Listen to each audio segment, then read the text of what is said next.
L'argent est devenu leur dieu. Yeah. Ils aiment les dîmes et les offrandes. Yeah. Donne-moi l'argent, je veux te bénir. Mensonge, ce sont des menteurs. Donne-moi l'argent pour te bénir. Dis mon offrande pour avancer. Bâtissez l'hôtel pour réussir. Ils sont les méchants dans ce domaine. Pingouin pasteur, pingouin pasteur, pingouin pasteur. Ils lavent nos mamans. Pingouin pasteur, pingouin pasteur, pingouin pasteur. Hello, bonjour à tout le monde, c'est le frère William. Bienvenue dans votre émission Décryptage. Ici, nous venons décrypter toutes les vidéos que vous nous envoyez depuis votre téléphone, depuis votre ordinateur. Et excusez-moi, aujourd'hui, nous avons 4 ou 5 vidéos qu'on nous a envoyées. Je crois que ça va être les décryptages les plus longs. Et un frère m'a dit, frère, est-ce que tu peux m'expliquer? Donc, j'ai reçu 3 vidéos venant de 3 pays, de l'Haïti, du Congo-Kinshasa, de la France et puis du Canada. Donc, venant de 4 pays plutôt. Donc, on va essayer de regarder ces vidéos et de comprendre un peu ce que ces gens-là veulent dire dans les vidéos. Donc, la première vidéo, on va regarder celle-ci. Le vrai ministère, c'est le service, pas la position. Beaucoup veulent le micro, le titre de pasteur, les applaudissements. Mais Jésus, lui, a lavé les pieds de ses disciples. Le Maître s'est fait serviteur. Dans Marc 10, 45, il dit « Le Fils de l'homme est venu non pour être servi, mais pour servir. » Le vrai ministère, c'est pas monter sur une scène, c'est descendre pour aider. C'est pas être vu, c'est servir même quand personne ne regarde. Jean 13, Jésus, le roi des rois, s'agenouille pour laver la saleté des pieds de ceux qu'il aime. Il montre l'exemple. Tu veux servir Dieu? Commence par aimer, aider, pardonner, porter les fardeaux des autres. Car dans le royaume, le plus grand, c'est celui qui sert. Si tu veux un ministère selon le cœur de Dieu, commence par t'abaisser. Abonne-toi pour des vérités bibliques qui transforment, pas qui flattent. Si je comprends bien, cette vidéo parle du ministère. Nous savons que dans la Bible, il y a 5 ministères, 5. Pasteurs, prophètes, évangélistes, docteurs et apôtres. C'est ça, non? Donc, on dit, celui qui veut un ministère, nous allons reprendre la vidéo, je vais faire partie par partie pour mieux. Le vrai ministère, c'est le service, pas la position. Le vrai ministère, c'est le service, pas la position. Aujourd'hui, à l'église, nous avons beaucoup de gens qui veulent la position. Ouais, on a beaucoup de ces gens-là qui veulent, et ils veulent être vus, être connus, être acclamés, être aimés, être adulés. Aujourd'hui, les gens ne viennent pas dans le ministère pour le service. Ils viennent pour la position. Voilà pourquoi c'est l'une des raisons à laquelle j'ai quitté les chorales, j'ai quitté les groupes de louanges. Parce que il y a un sentiment d'orgueil quand tu commences à chanter, surtout quand tu deviens leader de groupe de louanges. Tu commences à sentir que tu es plus grand que les autres. Et moi, je n'aime pas ça. Quand je sers Dieu, je n'aime pas commencer à entrer dans l'orgueil. Et j'ai dû quitter la chorale à cause de ça. Et aujourd'hui, on a dans nos églises beaucoup de gens qui sont dans cette position où ils cherchent juste la position. Ils veulent juste qu'on puisse le nommer directeur de la chorale. Elle veut juste être la secrétaire de l'église. Il veut juste être le président cofondateur des églises. Mais non, c'est pas ça qui compte. Ce qui compte, c'est combien d'âmes viennent à Jésus. Ce qui compte, c'est combien de personnes viennent à Jésus. Jésus a dit, faites des nations mes disciples. Le plus important, c'est d'impacter pour que les gens viennent dans le Seigneur. Mais nous, qu'est-ce qu'on fait aujourd'hui? On devient des pasteurs, des prophètes et on occupe une position dans l'église. C'est nous qui commençons à dominer les autres, à marcher sur les autres. C'est une très bonne vidéo et je vous en conjure d'aller regarder et de pouvoir me dire ce que vous pensez de cette première vidéo. La Bible même dit, c'est lui qui s'est fait petit et grand dans le royaume des cieux, c'est lui qui s'est fait grand et petit parce que Dieu dit, il résiste aux orgueilleux. Excuse, et il fait grâce aux humbles. Donc soyez humbles. Quand vous avez une position en servant Dieu, ne prenez pas cette position pour dominer les autres. Désolé parce que les pasteurs d'aujourd'hui, les prophètes d'aujourd'hui occupent une position. Ils s'accrochent sur leur titre pour dominer sur vous. C'est ça qu'on interdit. Jésus ne nous a pas créés pour que nous puissions dominer sur les autres. Il nous a créés pour que nous puissions partager, écouter, échanger afin de recevoir des autres quelque chose. Donc, j'aime bien cette première vidéo. C'est exceptionnel. Donc, excusez-moi pour... j'ai voulu qu'on puisse regarder ça en entier pour comprendre. On va passer à la deuxième vidéo. Je pense que ça va être aussi pertinent que ça, alors. Le plus grand prophète de ta vie, ce n'est pas Dieu merci, ce n'est pas non plus ton pasteur. Mais le plus grand prophète de ta vie, c'est ton ennemi. Oh. Oui, Satan dit à Dieu que si tu enlevais la main que tu as placée sur la tête de Job, je le frapperai. Mais Job lui-même ne savait pas que sur sa tête, il y avait une main qui était là. Mais son ennemi a vu ce que lui-même ne voyait pas. Oui, les 3 Hébreux dans la fournaise ardente, ils ne savaient pas qu'il y a déjà l'apparition d'une 4e personne. Mais leur ennemi qui était en dehors du feu, il voyait l'apparition d'une 4e personne. Tu te poses beaucoup de questions. Pourquoi ils me disent ça, ils me disent ça? Pourquoi mes ennemis me disent ce que je ne suis pas? Ils disent que je me vois parce que j'ai l'argent alors que je n'ai rien. Ce sont des prophètes. Ils ont remarqué quelque chose chez toi que toi-même tu ne connais pas. Yes. Il a dit quelque chose de très profond. Le plus grand ennemi de ta vie, le plus grand prophète de ta vie, c'est les ennemis. Et c'est vrai. C'est vrai parce que les gens qui voient nos qualités sont les gens qui nous attaquent souvent. Les gens qui voient nos qualités sont les gens qui viennent pour nous déstabiliser. Et l'ennemi ne peut pas venir en toi si tu n'as pas quelque chose de plus fort que lui. Et il a vraiment dit des vérités. J'aimerais reprendre cette vidéo parce que c'est intéressant.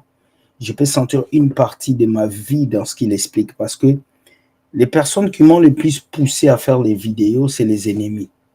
C'est les trahisons, le rejet, le mépris. Ce sont ces choses-là qui m'ont poussé à faire des vidéos, qui m'ont poussé à avancer dans ce que je fais, qui m'ont poussé à être là où je suis. Parce que si tu n'as pas de contradiction dans ce que tu fais pour Dieu, c'est que tu ne sers pas Dieu. Il faut de la contradiction. Il faut que souvent tes messages soient refusés par des personnes. C'est là que tu sauras que tu apportes quelque chose. On va réécouter puis je vais commenter en coupant la vidéo. Le plus grand prophète de ta vie, ce n'est pas Dieu merci. Ce n'est pas non plus ton pasteur. Il a dit la vérité. Hein? Le plus grand prophète de ta vie, ce n'est pas le pasteur. Ce n'est pas le prophète. Et c'est vrai. Parce que le prophète ne peut pas voir ce que tes ennemis voient. Le prophète, peut-être que lui, il vient vers toi pour te mentir, pour avoir juste ton argent. Mais l'ennemi, lui, vient pour te détruire. Pas toi, mais ce que tu possèdes à l'intérieur de toi. Lorsque les gens t'attaquent, les gens ne t'attaquent pas toi. Les gens t'attaquent ce que tu possèdes.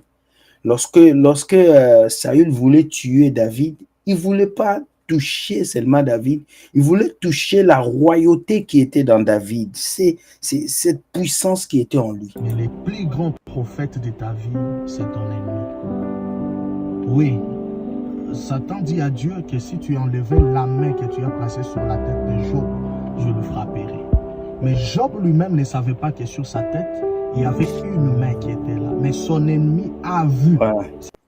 Oui, souvent nous les chrétiens, nous ignorons qui nous sommes. Et nos ennemis nous révèlent qui nous sommes. Je crois que Satan avait vu en Job quelque chose de fort que Job ne savait pas. Beaucoup de chrétiens ici, vous ignorez qui vous êtes.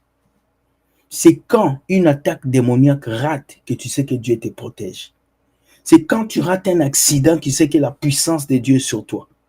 Mais tout ça parce que les ennemis ont essayé. Dieu peut permettre des occasions d'arriver dans ta vie pour que tu réalises que le Christ qui vit en toi est plus important que les démons et les choses qui sont à l'extérieur de toi. Chrétien, tu n'es pas n'importe qui. Tu détiens une puissance, la puissance de Jésus. J'aime beaucoup ce qu'il a dit. Oui, les 3 Hébreux dans la fournaise ardente, ils ne savaient pas qu'il y a déjà l'apparition d'une 4e personne. Mais leur ennemi qui était en dehors, voyait l'apparition d'une 4e personne. Tu te poses beaucoup de questions. Pourquoi ils me disent ça, ils me disent ça? Pourquoi mes ennemis me disent ce que je ne suis pas? Ils disent que je me vois parce que j'ai l'argent alors que je n'ai rien.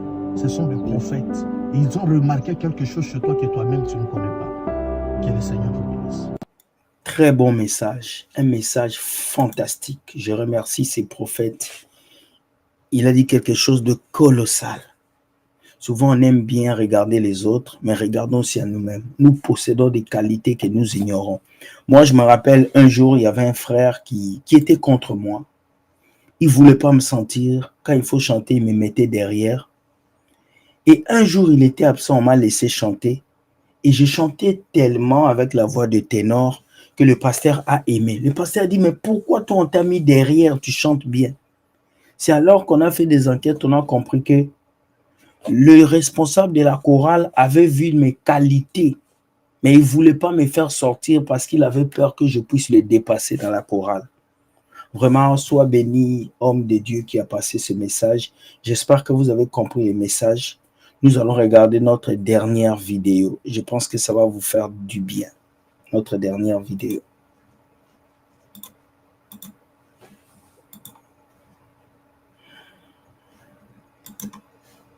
La présence d'un démon dans le corps ou la vie d'une personne, elle est très facile à gérer. Mais la présence d'une... Je n'ai jamais compris les pasteurs. Pourquoi vous aimez les vestes comme ça? Je ne sais pas. C'est juste une question. Je ne sais pas si, surtout les pasteurs congolais, vous aimez beaucoup les vestes. Je ne sais pas. Est-ce que vous ne pouvez pas être relax, un t-shirt? Je ne sais pas. Moi, les costumes ne sont pas vraiment mon genre, quoi. Tu vois, j'aime porter des costumes, mais les pasteurs aiment beaucoup les vestes. Je ne sais pas pourquoi, si vous vous sentez quoi dans ça, mais souvent, il faut être relax. Je ne parle pas mal, c'est juste une remarque que j'ai faite sur les pasteurs. On va maintenant écouter le message. La présence d'un démon dans le corps ou la vie d'une personne, elle est très facile à gérer. Mais la présence d'une doctrine démoniaque dans la pensée d'une personne est très difficile à enlever. Oui, la présence d'un démon dans le corps d'une personne est facile parce qu'on va prier et le démon s'en va. Mais la présence d'une doctrine, c'est que c'est ancré dans la personne. Ce n'est plus un démon, ça devient son comportement. Le démon porte ton corps pour te faire les choses. Mais la doctrine entre en toi et devient ton ADN. Voilà pourquoi nous allons dénoncer les faux pasteurs, mais il y a des gens qui vont toujours les suivre parce qu'ils ont une doctrine des démons en eux. Voilà pourquoi nous allons dénoncer des pasteurs qui vous lavent avec du vin, de l'eau, mais vous allez toujours les suivre parce que vous avez une doctrine des démons en vous. Et quand quelqu'un a une mauvaise doctrine, c'est difficile pour qu'il quitte cette doctrine. C'est pas une chose facile. La doctrine, c'est quelque chose qu'on t'a enseigné, que tu as imprégné, que tu as gardé en toi, tu ne veux pas changer. On ne remplace la doctrine que par une autre. On ne remplace la doctrine que par une autre. Ça veut dire que si toi, tu étais dans une église où on te disait il faut donner l'offrande du prophète tous les jours. Quand tu viens vers moi, moi je te dis l'offrande du prophète n'existe plus. Jésus s'est donné à la croix pour toi. Tu ne vas pas comprendre une fois. Il faut que je t'explique plusieurs fois pour que tu comprends. Tu sais, c'est aujourd'hui en 2025 que les gens me disent que j'ai raison, excusez-moi, par rapport aux vidéos que je faisais depuis 2020. Il fallait que ça puisse prendre 5 ans pour que les gens puissent comprendre ce que je disais. Donc, quand la doctrine est en toi, c'est difficile. Par exemple, les chrétiens africains, la doctrine des dîmes, des offrandes, de payer la salle de l'église, de donner tout son argent au pasteur est tellement dans leur tête que pour que ça puisse quitter, il faut que ça puisse prendre des années. Moi, je dis pour changer la mentalité de certains chrétiens, ça va prendre 5 ans, 6 ans, 10 ans. Ça prend de la patience. Vous comprenez? Voilà pourquoi ne soyez pas étonnés quand certains chrétiens n'arrivent pas à abandonner un pasteur. Quand certains chrétiens n'arrivent pas, ils défendent un pasteur qui a fait des bêtises. Ce n'est pas eux, c'est la doctrine qu'on les a mis à l'intérieur d'eux. Le démon peut être chassé. Mais si la personne a été endoctrinée, son état d'esprit va attirer l'activité. C'est ça, tu vois, son état d'esprit va attirer l'activité démoniaque. Ça veut dire que tu es endoctriné. Le pasteur ou le faux homme de Dieu t'a dit, il faut que tu te laves avec du sel. ton esprit et les démons qui sont dans ces selles vont t'attirer à faire ça parce que tu as pris l'habitude de le faire. Une femme qui est mariée, le pasteur lui dit, je dois coucher avec toi. Elle se donne à ses pasteurs, pas parce qu'elle veut, mais la doctrine. Elle a été endoctrinée. C'est dur. C'est pour ça que Jésus dit quand un démon part et que la maison reste vide. De quoi on remplit une maison vide? En fait, c'est le plein que l'on va placer dans cette maison vide qui empêcherait à ce démon de retourner. Que la parole de Dieu habite abondamment au milieu de vous. On ne fait pas le plein d'enseignement dans plusieurs personnes qui, en fait, pour moi, il y a des gens qui veulent vivre la vie chrétienne, mais dans un état d'Adam. Après la chute. État d'accusation. Est-ce que tu as mangé? C'est la femme que tu as mise à mes côtés. Ça veut dire, si jusqu'à ce jour, vous ne prenez pas les responsabilités de changer votre vie en tant que nouvelle créature, parce que vous avez été changé, et vous continuez à pointer du doigt le mal qu'on vous a fait comme étant cause fondamentale de votre statu quo ou de votre non-progression, vous êtes encore en Adam. C'est ça ce que j'ai compris, c'est que le peuple de Dieu ne reçoit pas beaucoup d'enseignements aujourd'hui qui leur permettent de grandir. Alors, quelqu'un quitte le vol, il vient dans le Seigneur, au lieu que vous puissiez l'apprendre la parole de Dieu, vous l'apprenez encore comment devenir riche. Une femme qui a quitté un homme marié, elle est venue à l'église pour que vous puissiez l'enseigner. Elle trouve encore que toi, le pasteur, tu veux sortir avec elle. Tu vois, un jeune garçon qui était microbe ou qui était dans la rue, qui vient à l'église pour que vous puissiez l'aider, vous les jugez encore plus. Voilà pourquoi la Bible dit, n'est-ce pas c'est du dedans qu'on doit juger? Non, c'est du dehors. Donc, le peuple manque d'enseignement et ce manque d'enseignement fait qu'ils sont endoctrinés. Ils viennent trouver ce qu'ils ont laissé dehors à l'église. Je finis avec cette anecdote. Une maman m'a appelé pour me dire, frère William, je suis étonné que moi j'étais dans le fétichisme. J'ai quitté le fétichisme parce que là où j'étais, on prenait le sel, on prenait l'huile et on faisait des incantations avec. Je viens chez un pasteur, il me dit d'acheter l'huile et le savon. Je lui dis que c'est satanique. Parce que ici dans le Seigneur, on n'a que le nom de Jésus. Les gens quittent le monde avec des mauvais comportements. Ils arrivent dans vos églises, ils trouvent les mêmes comportements. Souvent même c'est 6 fois plus. Mais comment est-ce qu'ils vont être fortifiés dans la foi? Jamais. Soyez des exemples. Quand quelqu'un quitte l'alcool, il arrive à l'église, vos temples et bâtiments, il doit trouver des exemples. Mais quelqu'un quitte dans le monde, il arrive à l'église, le pasteur commence à draguer. Cette fille a quitté 4 copains. Elle arrive à l'église, toi le pasteur, tu vas encore minda ça. Non! Voilà les vidéos que j'avais pour vous aujourd'hui. Dites-moi ce que vous pensez de ces vidéos. Est-ce que vous aimez? Et qu'est-ce que nous devons améliorer pour que vous soyez aptes à les regarder? Likez, partagez, permettez à quelqu'un de comprendre que Dieu gagne toujours. Ce soir, nous avons notre live. Nous allons parler enfin de la musique mondaine et de la musique religieuse. Est-ce que Dieu a besoin d'un rythme? Est-ce que Dieu a besoin d'une danse? On va faire cette différence. Et j'ai invité quelqu'un d'exceptionnel, mon frère Nadia Ross. Il a fait une vidéo sur Marcelo. Je vais lui poser des questions sur ça aussi. Et ce soir, à 15h heure du Canada et 21h heure de l'Europe. Soyez là. Nous allons parler, discuter. Ça va être sur TikTok, mais sur YouTube aussi. Vous avez le choix d'aller dans n'importe quelle plateforme pour vous connecter.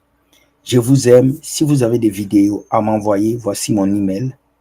Envoyez-moi l'invitation. Envoyez-moi la vidéo. Je ferai de mon mieux pour vous lire. Merci beaucoup. Bonne journée et soyez bénis. Ciao, ciao. Que Dieu vous bénisse. Nous allons finir avec la seule vidéo qu'on avait regardée au début. Je vous laisse avec ça pour vous permettre de pouvoir comprendre. Voilà. Le vrai ministère, c'est le service, pas la position. Beaucoup veulent le micro, le titre de pasteur, les applaudissements. Mais Jésus, lui, a lavé les pieds de ses disciples. Le Maître s'est fait serviteur. Dans Marc 10, 45, il dit « Le Fils de l'homme est venu non pour être servi, mais pour servir. » Le vrai ministère, c'est pas monter sur une scène, c'est descendre pour aider. C'est pas être vu, c'est servir même quand personne ne regarde. Jean 13, Jésus, le roi des rois. s'agenouille pour laver la saleté des pieds de ceux qu'il aime. Il montre l'exemple. Tu veux servir Dieu? Commence par aimer, aider, pardonner, porter les fardeaux des autres. Car dans le royaume, le plus grand, c'est celui qui sert. Si tu veux un ministère selon le cœur de Dieu, commence par t'abaisser. Abonne-toi pour des vérités bibliques qui transforment, pas qui flattent.